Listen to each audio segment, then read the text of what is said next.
So I'm here at Reading Stained Glass, and this is John, the owner, and he's going to talk us through his stock and the sort of glass he has, why he has it, where he gets it, all that sort of thing. These ones are made by Bullseye glass.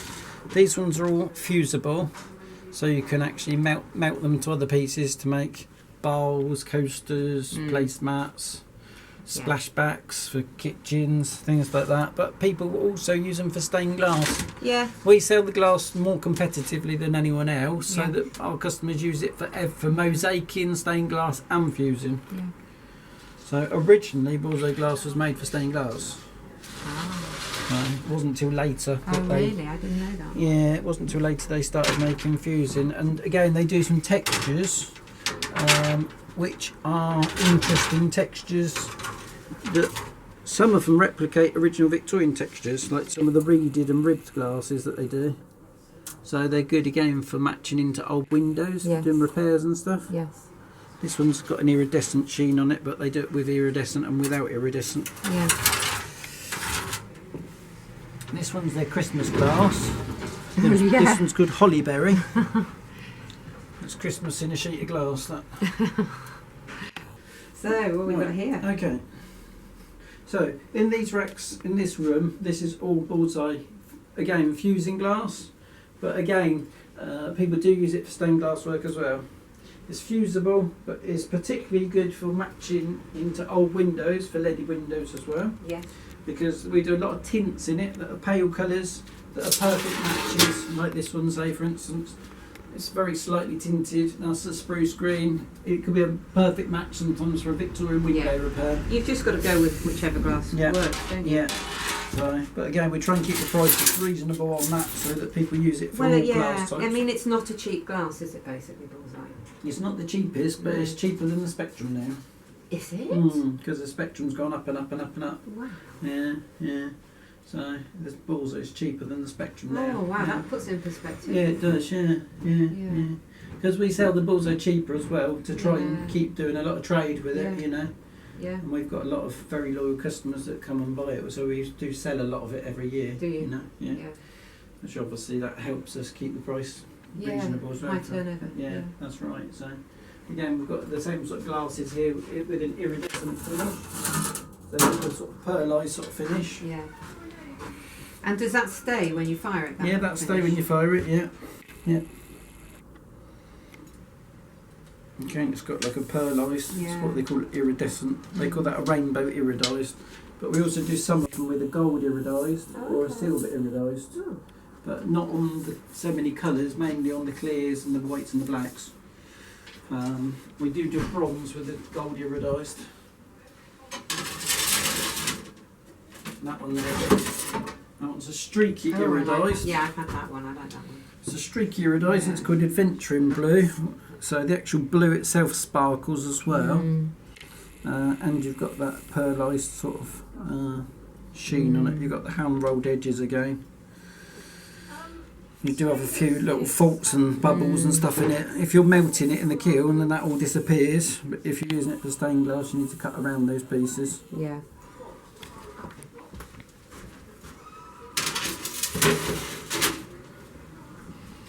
So up here we've got jars of crushed glass in different grades. Yes. So we've got them in from powder, which is like the finest grade, and then in fine, medium, and then coarse. And in clear we also do it in extra coarse. So again, these will be used for melting in a glass kiln. Yeah. For doing fusing or fused panels that can be leaded together. Yeah. Like you've used yourself. Yeah, that's in some of my videos. Yeah. You can see that. That's right, yeah. And then on this side we've got stringers, which are little threads of glass, a bit like spaghetti, but made out of glass, in 1mm diameter or 2mm diameter. Again in transparent and in opaque colours. And again, these you would melt them onto pieces of glass, and you can bend them to shape prior to melting them on the glass with like a blowtorch or over a candle. Yes. So that's a good thing about that. I do like these pieces up here. Yeah, well those are all specialist glasses. Some of those are ones that we have specially made by Bullseye for us. Do you? Yeah. So why have you done that? because they're ones that we particularly, they're ones that Bullseye used to sell a long time ago, and they stopped doing them, but they're really good sellers for us. So does that mean you have to buy a quite a high 30 sheets of each right, type, and then they'll make you what you want? Yeah, they make it for So that's us, quite good to know. So if people need something specific, yeah, you can get it made. Yeah, yeah. And then in this room and down, we've got the same.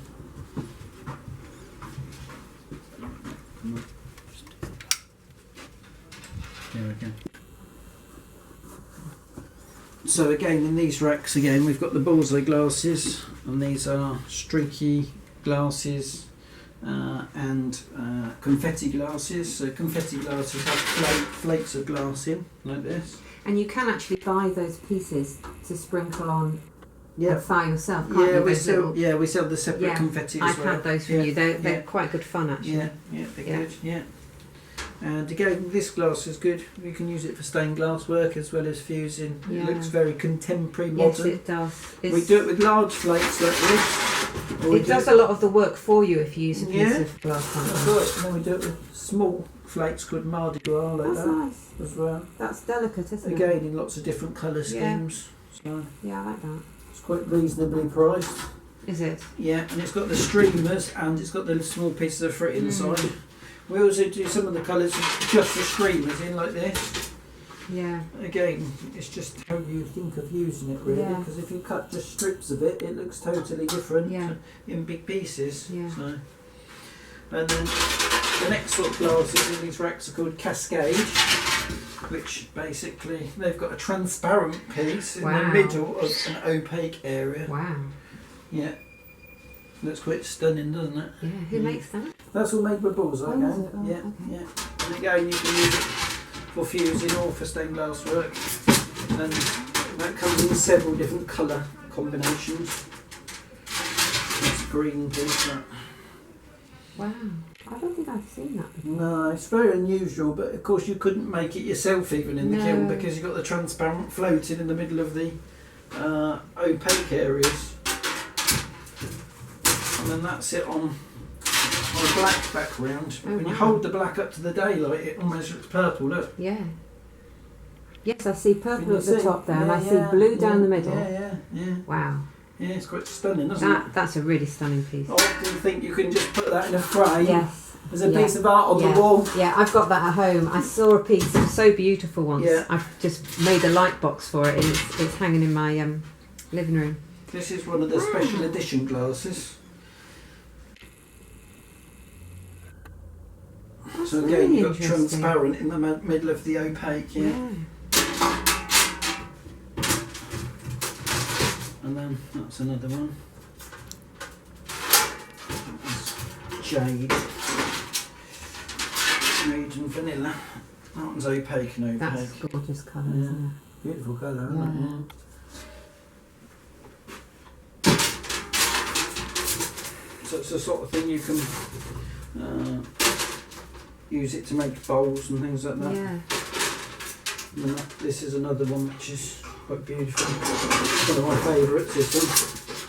So this has got brown and white and purple in it, which is an unusual combination. Yeah, they are like works of modern art, aren't they? Yeah. I'm sure you could probably frame that, put it in a gallery up in London, I mean, and sell it for $3,000. This is just stunning, isn't it? Yeah. Yeah, it's amazing, isn't it? Yeah. So how much is that sheet, for example? I think one sheet like that would be about £70 roughly. I'd say that's quite reasonable. Yeah, it's not massively expensive. No. Yeah. And these ones are limited editions that only make one batch a year, and that's it. Right. But sometimes if we get a limited edition that sells really well, then I will place an order for 30 sheets of it for the future. Yeah. Because I've got faith in the product to do that, you know. That's another one. This is like a purple transparent. Wow. With orange flames in it. I'm transported back to the 70s now. Yeah, well it looks like the 70s, doesn't it? Eh? In a sheet of glass. Yeah, it does, yeah. It's like a disco there, isn't it? Yeah. And again, it's got the bits going right across I there. do like that. Yeah, nice.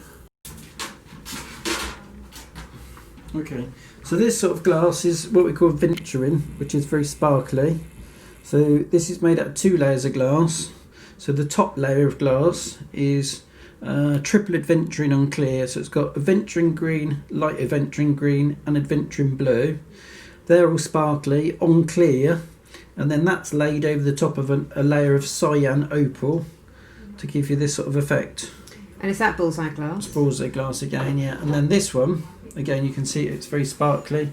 That one's light adventuring green and dark adventuring green and adventuring blue over a white background. So how many sheets of glass are in that? That's made out of 2 sheets of glass. Right. One that's got the colours in and one that's just white. And then this one is making your own colours with adventuring, so it's sparkly. So this one is actually made out of, if you look on the back, it's green, can you see? So this one's made out of light adventuring green with light orange transparent put over the top to change the colour to this colour. Wow. See? And then this greeny one, which is very emerald, if you can see, Yeah, very beautiful. sparkly again. This is made out of, again, the light adventuring green, but on the top glass, instead of using clear, it's been light turquoise, Right. and that's changed the colour of it. So it would normally look that colour, but now it's that colour because it's had the turquoise put over the top, which is creating your own glass, really. Yeah. And this one, again, is very sparkly, it's a bit darker. That one's light adventuring green, but it's got light silver grey as the capping glass, which makes it a bit darker. So this sample is glass that's reacting. So this one's a dense white glass, which reacts with a lot of other glasses because of the metal components that are in the glass. And then this confetti that you were talking about earlier, the small little flakes, is French vanilla, and that's been put on top and Wow. melted in. I've never seen it do that. And it gets the reaction around the edges, all the brown colours, where the confetti is reacting with the white glass. Yeah, there's whole tables in the catalogue, from the Bullseye catalogue, showing you what glasses react. Oh, okay. And you've got all the blue glasses are copper bearing and they react and Yeah. give different colours. This again gives you an example of reactions. Wow. So this is French vanilla, and then that's reacting with steel blue, and it's reacting with the robin's egg glass, and then it's got vanilla frit on it, which again goes all brown around the outsides where it's getting the reaction. See, with vanilla you get all the brown shading around the edges. Again, quite 70s. Yes. Yeah, Yeah. that's it. Wow. So have you got any advice for people who are coming to buy glass, starting out? Starting out, Yeah. buy glass that's not the cheapest, Yeah. and get a good glass cutter, and Yeah. get some good cut running pliers, metal Right. ones with the rubber covers. Yeah, maybe let's have a look at those then. Yeah, okay. Okay. So when you're first starting out, these are the sort of options for glass cutters. That's what we call a pistol grip cutter. So you hold that like that in your hand, cut the glass with it, take the protective cover off first obviously, and this is an oil filled cutter, so you put oil in there, cutting oil, and there's a little valve in here that releases the oil onto the cutting wheel as you're cutting the glass. They're made by a company called Toyo in Japan. They're like the best glass cutters. Yeah. It's not worth buying a cheap glass cutter when you're first starting out, because if you buy a cheap one, it won't cut the glass very well.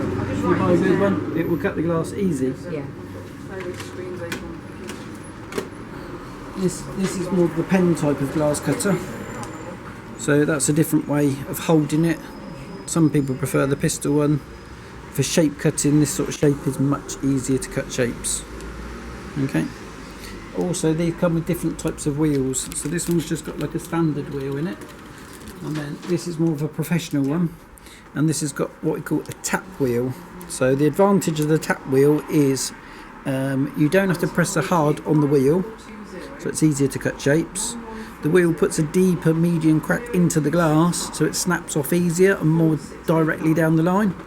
It also snaps off straight on the edge, as opposed to being at a bit of an angle, so you don't have to groze the glass after you've finished And is cutting. that all to do with the cutting wheel? Yeah, it's got a different type of wheel, and it's got a different axle on the wheel. So the axle is slightly oval on the wheel, so the wheel slightly vibrates as it goes along. But it's also got an anti-slip mechanism, so it grips the glass as it's going along the wheel. so it's very good.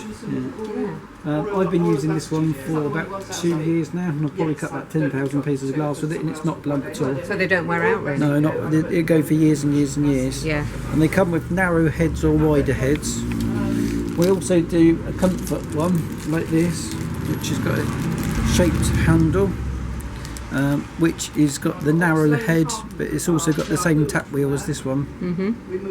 And which do you prefer, the narrow head or the wide head? Okay, the wide head's sort of designed for cutting down a ruler when you're cutting straight lines, and the narrow heads are better for shape cutting. But you can do shape cutting with the broad head as well. Yeah. If you've got a wider head, there's more contact area with the ruler, so it slides down the ruler easier. Yeah. If you've got a narrow one, it tends to cut into the ruler as you're pulling down on it. You've probably noticed that before, have you? So most people have both if they're professional artists. After you've scored the glass, then basically the best thing to snap the glass off is a pair of these, which are about £8. They're metal. They've got rubber covers which stop it sort of breaking the glass on the edge. They're 10 times better than plastic ones of the same type. The rubber covers are replaceable. They're about 85p for a set. They'll normally wear out after about 2 years. They've got a screw on the side for adjustment, so basically you can undo the screw so it goes right together. You can then get yourself a piece of glass that's the thickness you're cutting. You can put them on there, and then you can do that screw up, and at the moment they'll only go together as far as the thickness of that piece of glass. Okay, so basically you now want them to go together a little bit more, so you just release it slightly, and then that should be enough to crack the glass without them going right together and wearing out the covers too quick. And would that be for just straight? No, for curves as well. Curves as well. Yeah. And if you're cutting curves, often you will have to run it from one end and then turn the glass round and then run it from the other, and where it joins in the middle. Okay. You can cut quite good curves with it, and S-bends as well. Yeah, they're very good. One of the best tools you can have for the money. Yeah. And again, we use them all day, every day. Yeah. There are plastic ones that are like this. Yeah. Non-adjustable. Got like a little peg in there. Yeah. They're not very good at all. Yeah. They're too rigid and hard, so you often break the glass when you're trying to cut them. Whereas these are cushioned, so it doesn't break the glass. Yeah. It just puts the right pressure on right down the line. Yeah. So. Okay. What do you think about grinding? Well, would you recommend people? Most people do grinding if they're doing copper foil. If they're doing leading, they often don't need it unless you're trying to grind out shapes that you couldn't possibly cut. Yeah. Which sometimes that's the case. Yeah. So these are what we call closing pliers, like this. These are like closing pliers, so they've got a curved jaw and therefore just closing small pieces off. Yeah. Okay, which we do in different sizes. These are the German ones. They've got a very narrow jaw. Oh yeah, on them. they do, don't they? And then we've got American ones which are wider jaw, which are cheaper. What else do you think people need? Well, that's mainly the basics, really. Yeah, you know, you've got fids and lead cutting knives are great, aren't they? Yeah. So we've got lead knives in different grades. Again, this is a cheaper one. This is the one that's the premium one. This is the Lepinit one, which is much better quality. Again, if you can afford to pay extra, get the best tools you can for everything, because the better the tools, the easier it is to work with. These are also great for cutting lead. So they just take standard blades and they cut straight through with minimal pressure. Yeah. They do not squash the lead. Yeah, that's what I love about those. They're particularly good if you want to cut any angles on the lead. Yeah, because it's quite hard to cut an angle nicely with a lead knife because it kind of crumbles. Yes, it does. How much is excruciating? WI831. That's my favourite.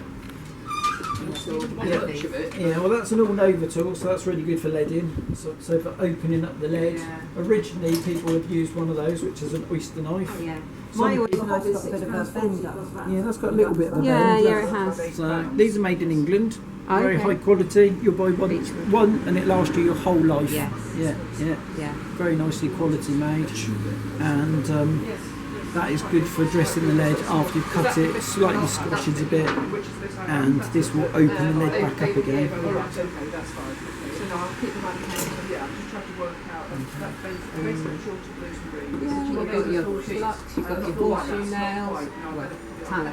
Tallow, yeah. You've got your solder down at the bottom. Yeah, these are particularly good as well. These are non-slip rulers.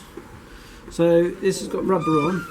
So you put it on the piece of glass that you want to cut. Yeah. And it doesn't move. Look. Yeah, you've got to have a ruler that doesn't slide So it's really about. good. You need minimal pressure from your other hand to hold it in place. Yes.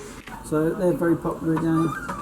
And again, they're made in Germany. They're made out of aluminium, so they're very light but very strong. Again, you buy one once, it lasts you a lifetime. And you need a square as well, don't you? Cutting really? squares, those are for giving you a right angle, yeah. There we There it go. is. So the idea of that is it's got this little ledge here that will sit on the piece of glass like this, and as you move it along, wherever you cut, it's going to be a right angle. So it's a really good tool to have as well. Yeah, they are great. You got some more speciality things, like I saw you had this circle cutter. Yes, that's for cutting little small circles. So that's a lens cutter. So that will cut a circle from 3/8 of an inch, which is 1 centimetre, up to 5 inches, which is about 125 or 12.5 centimetres. That's for cutting small circles. And then we have traditional sort of circle cutters like this for cutting larger circles. So that will cut a circle up to about 60 centimetres diameter. And then you've got your lead here. That's it. So we've got the lead profiles in lots of different sizes. They range from 3mm up to 25mm wide. A little bit more. So John, tell us about these roundels. Okay, so these are hand-spun roundels. They're all made in Poland. They're all hand-spun, so everyone's going to be different. They come in different sizes. So this is a small one, which is 6 centimetres. This is an 8 centimetres, and that is a 10 centimetres. And then up this end here we have them in 15 centimetres. But the 15 centimetres only come in those 4 colours. These ones are old Victorian, original salvaged ones. Oh, really? So they're over 100 years old, these ones and these ones. And the same with these pressed jewels. These are old Victorian salvaged ones. And these are modern jewels. These are what were made out of the flashed glass we were talking about earlier.